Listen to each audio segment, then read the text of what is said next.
Olá, pessoal, a graça, a paz, a alegria, a esperança, a plenitude do Senhor Jesus na minha vida e na sua vida nesse dia.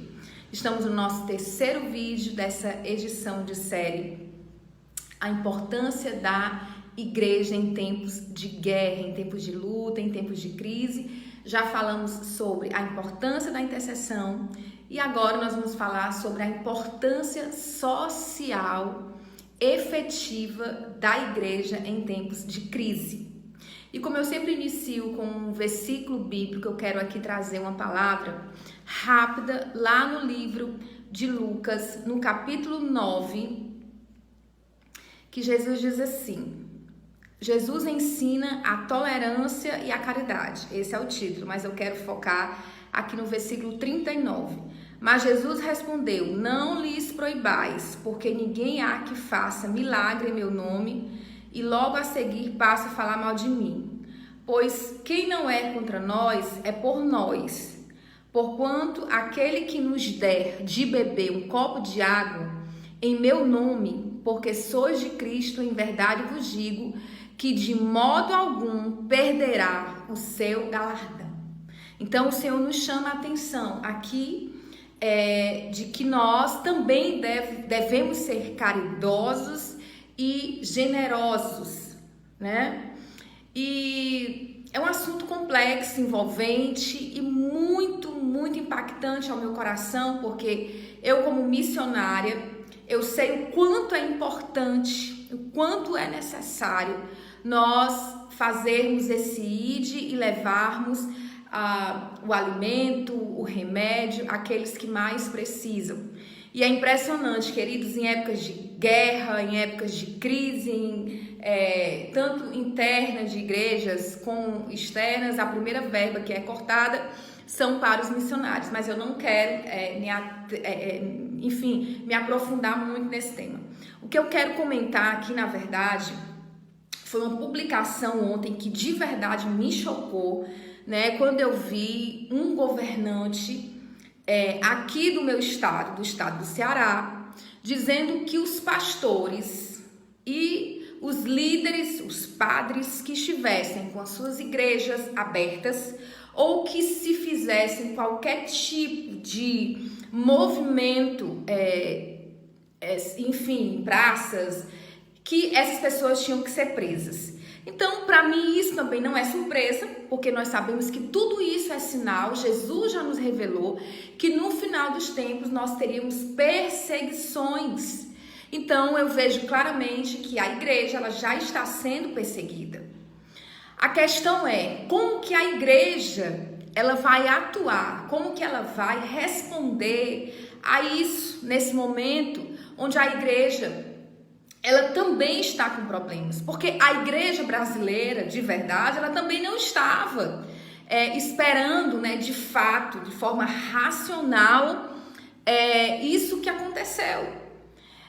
Mas, graças a Deus, né, eu percebo que os pastores estão reagindo e as igrejas, de alguma forma, estão se movimentando para que tudo isso passe rapidamente, tanto através da intercessão, como da oração, enfim. Deixa eu explicar individualmente algo aqui. Eu ministro em várias igrejas, adoração, mas eu não frequento uma igreja especificamente, um templo de 4 paredes. Eu tenho uma sala de oração, ao qual ali eu oro, ali é que o Senhor me dá as minhas ministrações.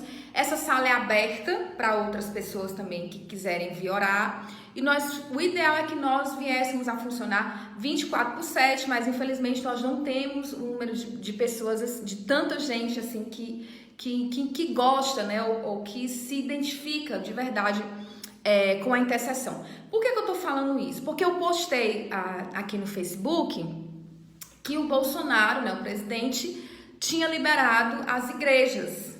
E algumas pessoas entraram, né, no meu Facebook, o que é natural, é uma rede social. Algumas pessoas discordando, né, que a igreja ela não precisa estar aberta, porque a igreja somos nós. Queridos, é óbvio que a igreja somos nós. Me admira eu, em 2020, as pessoas ainda não saberem disso, né? E que as igrejas devem ser as casas, os lares. Claro, é óbvio. Aliás, isso já era para estar sendo feito há muito tempo. O Senhor diz que cada casa ela tem que ser uma casa de oração. Então eu vejo isso como uma grande oportunidade para as famílias, para as mulheres, né, que são tão vaidosas com as casas, enfim, terem esse cantinho, terem esse espaço, né, para que a família venha orar, assim como na mesa também, né, junto ali a mesa é um altar também. O que eu não acho legal é as pessoas fazerem um marketing em cima disso. Eu não acho isso legal, né? Assim como tem alguns pastores que fazem todo um marketing religioso para ganhar seguidor no Instagram, por exemplo, eu também tenho visto muitas pessoas usar dessa situação para fazer um marketing familiar. Queridos, a nossa casa é um lugar de intimidade. A nossa família é aquilo que nós temos de mais precioso. Então, concordo isso. Bacana, faça da sua casa uma casa de oração, faça da sua sala uma sala de oração, mas não precisa você projetar isso de forma externa, não precisa, não há necessidade. Ok, um outro ponto que eu quero deixar aqui, que de verdade, inclusive há um tempo atrás eu trouxe isso para dentro de uma pauta política, onde de verdade eu acho um desperdício as igrejas evangélicas ficarem fechadas o dia todo. Por que as igrejas evangélicas não podem se tornar, dentro da sociedade, um centro comunitário social para atender os bairros, né? Então, por exemplo, nesse momento de crise, nesse momento onde nós estamos vivendo esse caos, o ideal é que essas igrejas amadas estivessem sim abertas, sabe para quê? Para servirem de centro de distribuição de remédios, de roupas, de alimentos, sabe? De uma palavra de ânimo, de fortaleza. Enfim, tem muita gente aí, queridos, que estão desesperados porque não sabem como vão fazer. Isso é uma realidade. As pessoas talvez acham que o governo é exagerado. Gente, isso não é exagero, isso é verdade. Tem muito pai de família que não está sabendo como colocar o alimento na mesa. E é nessa hora que a igreja ela serve de plataforma, de alicerce para atender essas pessoas. Então, tudo bem que não façam cultos, né, para aglomerar pessoas. Ok, eu até concordo. Mas fechar as igrejas, não, essa estratégia ela está equivocada. O contrário, as igrejas têm que estarem abertas. E de verdade, se eu tivesse força política, eu abriria todas as igrejas dos bairros agora e usaria como ferramenta, como instrumento para levar alimento, para que tivesse uma aliança, um apoio entre o governo federal, o governo municipal, né, governo estadual e os pastores, as igrejas evangélicas, como também as igrejas católicas, né? As igrejas católicas são super estruturadas.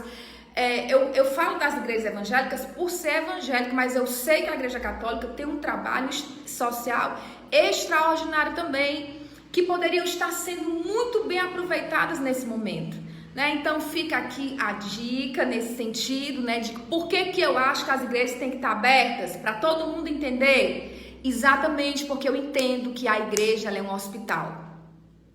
Isso não quer dizer que você não possa fazer da sua casa um cantinho do céu. Por que não? Faça da sua casa, faça a sua família, traga a sua família para perto.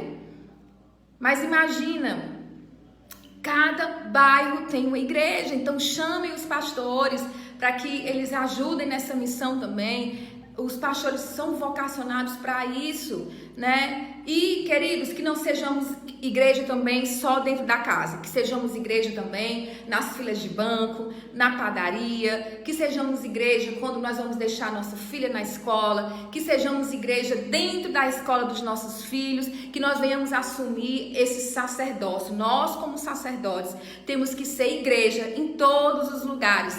Amém? Que Deus te abençoe nesse dia. Eu espero ter contribuído para você, né?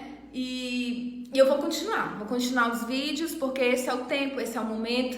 Nós temos que contribuir com algo, né? Então eu vou contribuir aqui com os meus vídeos. Que Deus te abençoe poderosamente nesse dia.